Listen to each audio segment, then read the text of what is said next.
This video is just going over some problems, or GCSE problems on scalars and vectors. A scalar has a magnitude size only. A vector quantity has both magnitude and direction. For example, speed is a scalar quantity and velocity is a vector quantity. Which of these quantities are scalars and which are vectors?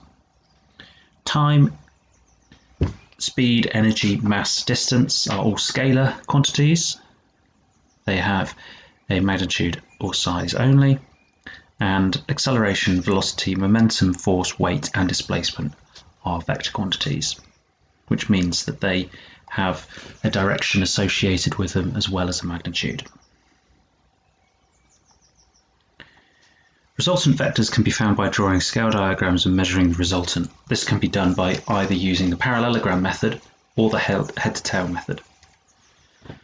So if we want to add vectors A and B, we take vector A, we reproduce it here, we then draw vector B as well, and we can also draw another vector B and another vector A here. And then going from, these are at right angles, so we can use this parallelogram method. So we use then the resultant vector is this one here. Vector A, vector B, resultant vector. So you don't need to draw these extra ones, but sometimes it's useful to do that to see a bit better. So vector B could be drawn here and vector A could be drawn here. It's not just for right angled, we can also use this method for two vectors that are not at right angles to each other.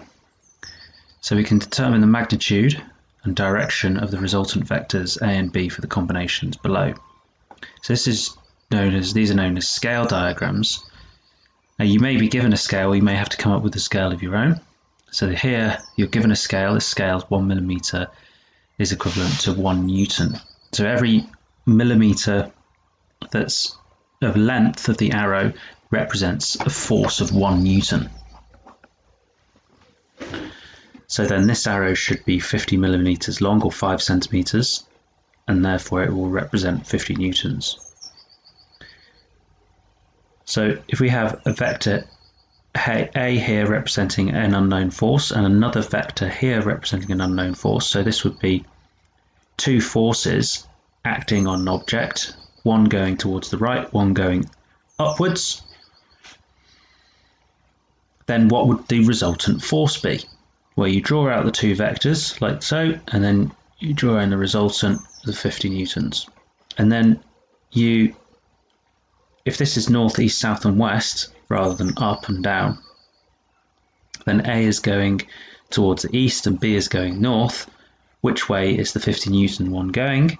Well, you need an angle from the north if you're giving a bearing. So you can either get your protractor out and measure this one, and it would be then that angle there would be 90 minus 54. So to figure out the angle from north would be 90 minus this angle. So 90 minus 54, this angle in here, that would be 36 degrees. So 36 degrees north of east. So this A being east, and then this vector is going north of east. So you could express it either as a bearing from north, or as an angle from the vector A. Bearings actually should have three figures given, so there should be a 0 in front of the 5, 4 there. In case of this number 2 here, we've got the resultant force of A and B being this one, and then if we know that this is at 45 degrees, we can just measure the angle using a protractor, and that might be expressed again from east or from north. And again, A, B, this one, there should be an arrow going from this point to this point, and the resultant there, you would then measure this, and this should be 30 millimeters. If this is 30, this will be 30 millimeters long, and so that represents a force of 3 newtons.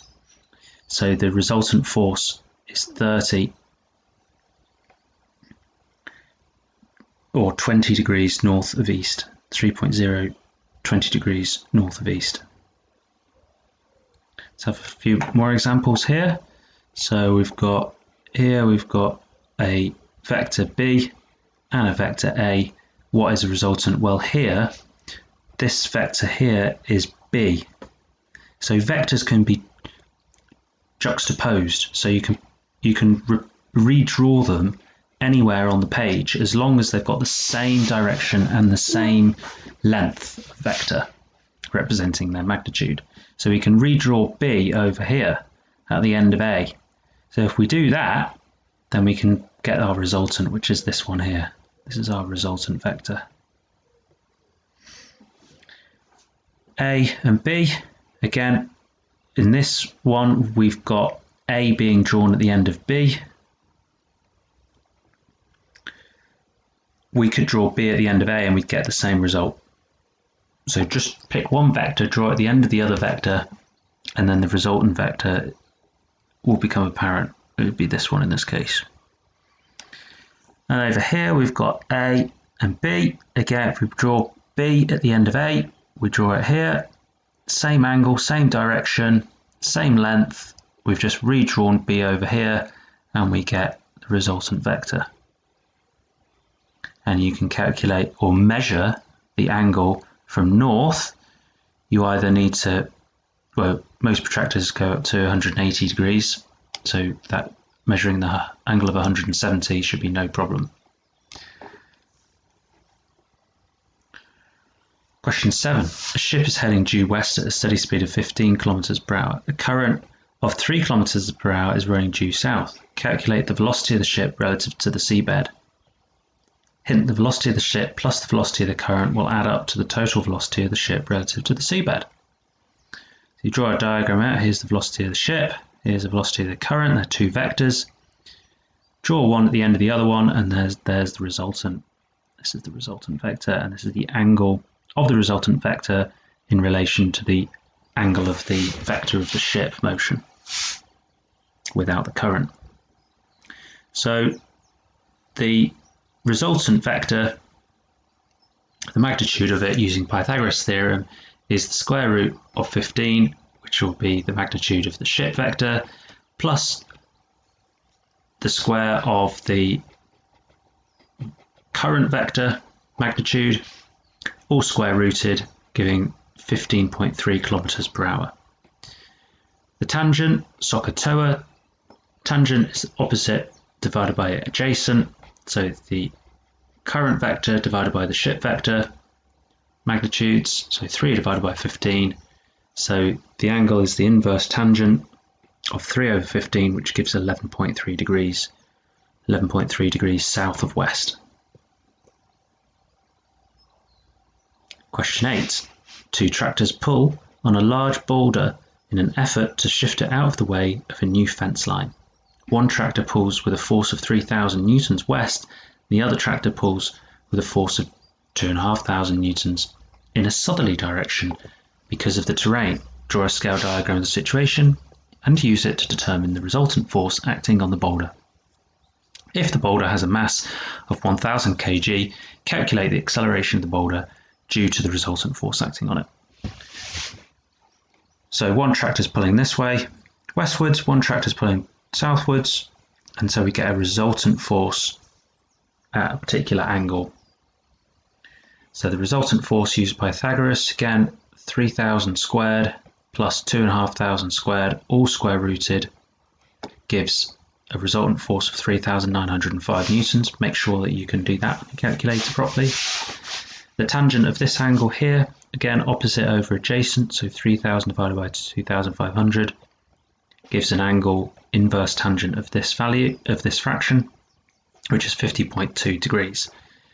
The acceleration from F equals ma, acceleration is force divided by mass, so this is the resultant force now we're interested in, is 3,905 divided by 1,000 gives 3.91 meters per second squared at a bearing of 230 degrees. So that bearing is from north, measured clockwise to this point here.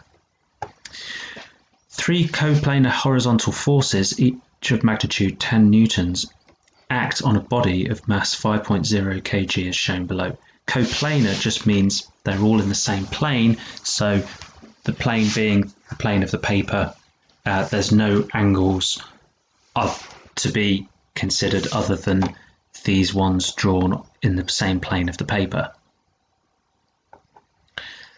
Determine the magnitude of the net force acting on the body and the magnitude of the resultant acceleration. Remember F equals ma. So the resultant force is 10 plus 5 plus 5, which is 20 newtons eastwards. How do we get that? Well, we want to know what component of this force is acting eastwards. What component of this force is acting eastwards? Well, the horizontal component of the force of each of these forces, say for this one here, is 10 times sine of 30, which is 5 newtons. So it's 5 newtons for this one, the same for this one, 10 sine 30, 5 newtons. So you add them up and you get to 20 newtons.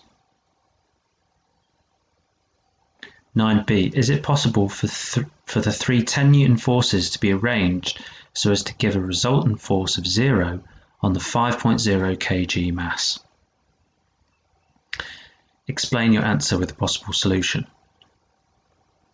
Is it possible for them to be arranged so they give a resultant force of 0? Well, if you had them arranged like this, then there would be 10 newtons that way, 10 newtons that way, and 10 newtons that way, and so they would all balance each other out. We'll go into motion and force in following videos.